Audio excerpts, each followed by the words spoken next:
Hilig ako sa MMA because nung bata pa ako, I was already into martial arts. My time was way before your time, Bruce Lee and then Muhammad Ali. Yeah, so yan yun.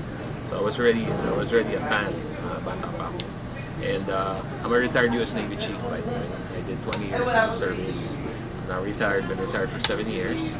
So prior to my retirement, sabi ko, I wanted to come back to the Philippines and do something right, give something back sa community. And sabi ko, it has to be something na I really like doing, para it wouldn't be considered work. So the passion is helping the poor. Now helping the poor into ito na, fighters. So what I did, I started a gym. It was called the Goat Locker Boxing Gym 5 years ago. We just turned 5 years old on January 9. Yeah. So basically what it is, it's I call it ang gym ng mahirap na may pangalan. It's a fighter orphanage. Okay?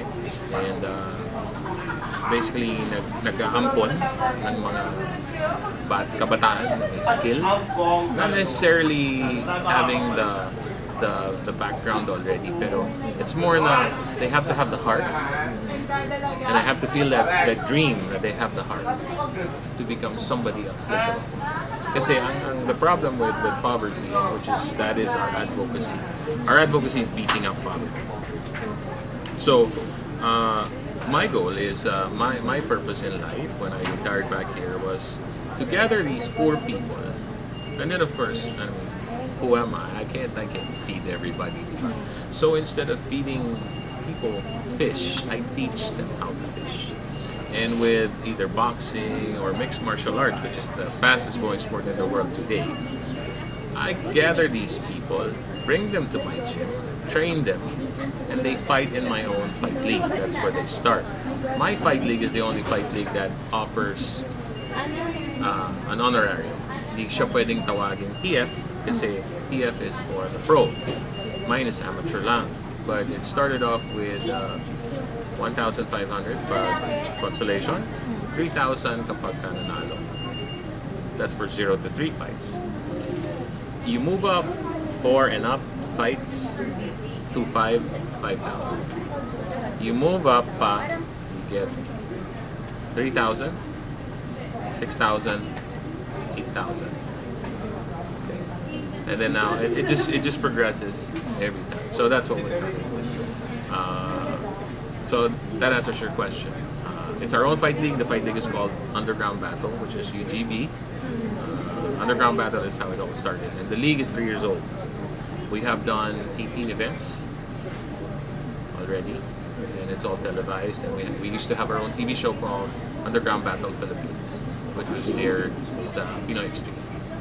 So now that I'm here with Viva, the reason I'm here with Viva today, and hopefully to stay for quite a really long time, is UGB MMA just signed up a contract with World Series of Fighting based in Las Vegas, Nevada. And we are under a 3-year contract.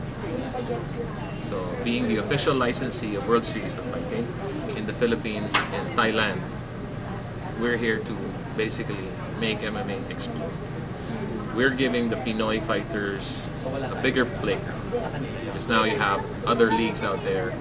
It gives them a bigger opportunity, a wider chance, a better chance to make something out of nothing.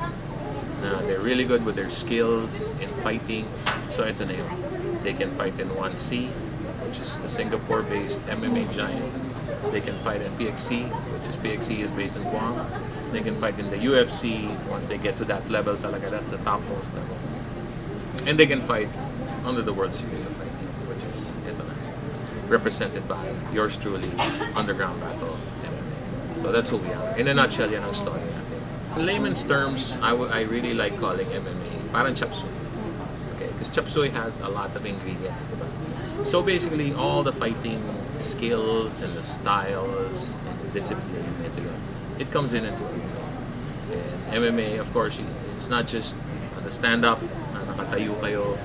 Of course, when it goes to the ground, that's where the wrestling comes in, the jiu-jitsu comes in, the grappling comes in. So that's why it's mixed martial arts. So yun, for the layman's terms, for the people who don't really know much about it, yan ang tawag ko, it's parang chop suey. It's a really good mix of all the skills, all blended into one. Gotcha. It's more na it has to be here. Eh. From my experience kasi, I even have older fighters, you know, because in my camp, I have fighters, youngest 12 years old, and then my oldest fighter was 42. But then normally kasi for the fighter, syempre when they reach their prime, by 35 na kasi ano na yan, kumbaga you start to fade na, you start to feel na yung mga joint pains and this and that kasi syempre age, you know, it's kicking in. So kumbaga ang pinaka-prime talaga niyan. The earlier you start, the better. Yeah. So pero as far as if I would suggest, I don't know. If you have it here, go for it. Yeah. Nothing should stop you as long as it comes from you. Oh, you don't have any clue. It's really great. I mean, to the bosses, I mean, I thank God, syempre, una-una, because the hardships that I've been through trying to establish what I have today. Give you a little background, no? 5 years old na, all this charity work that I'm doing. Like I said earlier, this is the only fight league with a fighter advocacy. 5 years of doing this without support from the government, big businesses, I don't have anyone. It's just me. Okay? And then of course my team. But financial-wise, I shoulder the financial burden. Mahirap. So I do have friends. Basically, I started with my friends, believers, supporters, and fans. That they eventually saw what UGB MMA, what the Gold Locker Boxing Gym was all about. Because that's how we started, the Gold Locker Boxing Gym, and then it transitioned into UGB MMA. So with these people who believed in me, who trusted me, and who saw na, hey, tunay pala to. They came in and people brought in groceries for my fighters. Kasi may bahay ampunan kayo. They brought in groceries. They brought in sacks of rice. They brought in used clothing. They brought in noodles. They brought in canned goods. Sari-sari. Some people would give cash. When some of my guys would fight, kulang sa equipment or like, of course, when they fight, maganda naman yun, magandang fight shorts ka. They provide that. They provide shoes. So I'm really, really thankful to my team, to all these people who really believed in me. Kasi in the beginning, kasi parang ang hirap lalo na sa panahon yun, a lot of scams, di ba? Parang, pero you wouldn't believe na I have met a lot of really, really true and really good people through Facebook. Yung tipong, okay, add mo nga as friend, okay, now we're friends. And then what? Well, they follow you. They monitor you. And then I have people from all over the country. This one girl, si Ma'am Ann Santos, I would really love to mention her name because she flew all the way from Bacolod. After seeing, following what we do, what I do, she flew in and wanted to see if tunay pa. And when she came in and she saw, she interacted with my guys, she saw the fighter orphanage, she saw the training camp and everything. Maybe siya there. And from then on, she's been a supporter. I have another friend, another good Facebook friend, Ian Jasper Gonzalez from Pampanga. He saw what's going on, he came by, dala ng sako-sako ng bigas. Okay, and then of course, our students at the gym, of course, these are the people that we interact with daily kasi they come in for the session, they fight, they train. Yeah. Pera, bibili ng food. I can't tell them. So, basically, back to your question, how does it feel like to be with Viva now? This is like a dream come true. Because Viva is the perfect vehicle to educate the people more about what I do. Because my thing is that if one person like me can do what I did, can you imagine what a bigger group of people who really care for others could do as a whole? Diba? So, ito lang yan. My passion to help the poor, okay? It started with a passion. The passion is what fuels the advocacy to help the people, to help the needy fighters. And then one day, this advocacy, where I wanted to be, we're all gonna pass. We're only human beings. Tatanda tayo, and then eventually we're gonna age, and then we're gonna leave this place. So my goal is we leave this place a better world than we found it. That way, by the time that we're all gone, this advocacy of mine will become a legacy. Now, I help you now, walang-wala ka. You become sikat one day. You become famous. You become a famous fighter. And then eventually you're gonna retire. You're gonna help her because now she's the young and upcoming fighter. And you do the same thing. You get older. You pass on. And then what you did is another legacy to what I have shared with you decades ago. And the same thing, and so on and so forth. So I'm calling out to the people out there really now. This is not just for the life of a fighter kasi maraming mahihirap. But yung tao, yung mahirap na talagang karapat dapat tulungan, the people who are really worth the help, there's a lot of them. Especially if you're skilled. Kasi it's something to have the skill in. Pero you don't have that extra boost. Been there, done that. And that's the reason why I'm doing this today. It's only payback. It's only right na tumulong naman tayo. Now, I keep telling my guys, no, you don't really have to be super rich to be able to help. Kasi, if nasa puso mo yung tumulong, halimbawa, tayo, we're friends.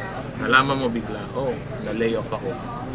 Ikaw naman, may kilala ka dun sa ganon na, oh, may opening sila, no? So, pinakilala mo ako sa kanya. Kasi, oh, boss, baka pwede.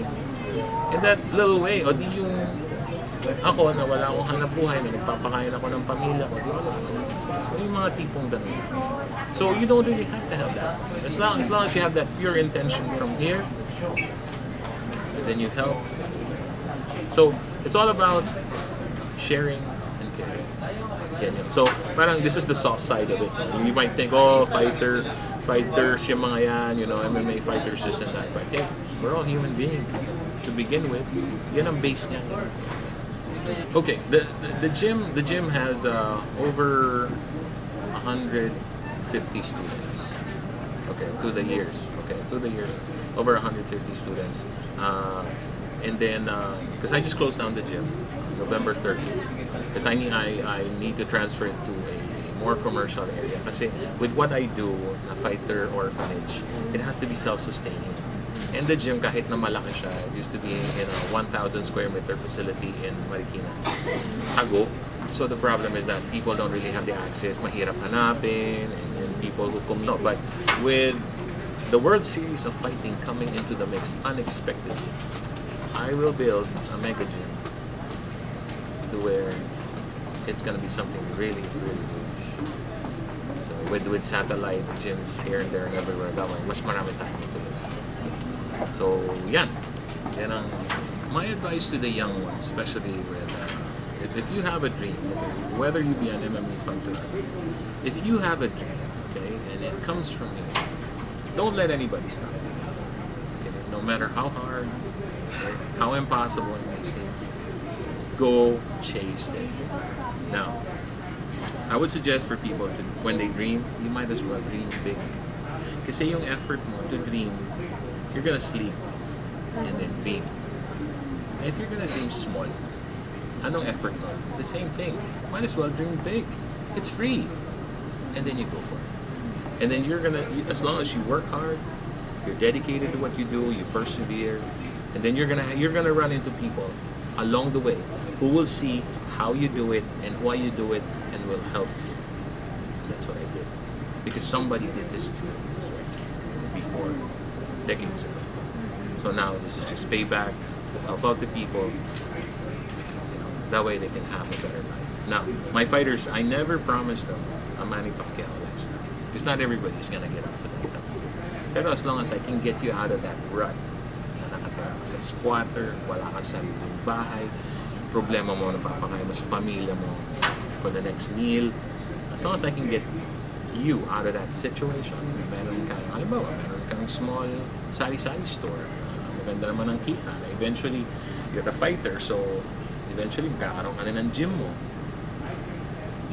kaya mo nang suportahan ng pamilya mo. You can give a better life sa magiging anak mo, sa misis mo, sa pamilya mo, and so on and so forth. So yun lang yun. Ang ano ko sa kanila is something realistic. I don't promise them, the world and then. So, ang sa akin lang is, depending on how bad you really want it, dun magkakita. Kasi ang dream mo sa dream niya magkakita. Pero I'm not saying na hanggang doon na lang yung dreams nyo. Kasi since mga bata pa kayo, you can boost it, you can level up. Keep dreaming and then keep working.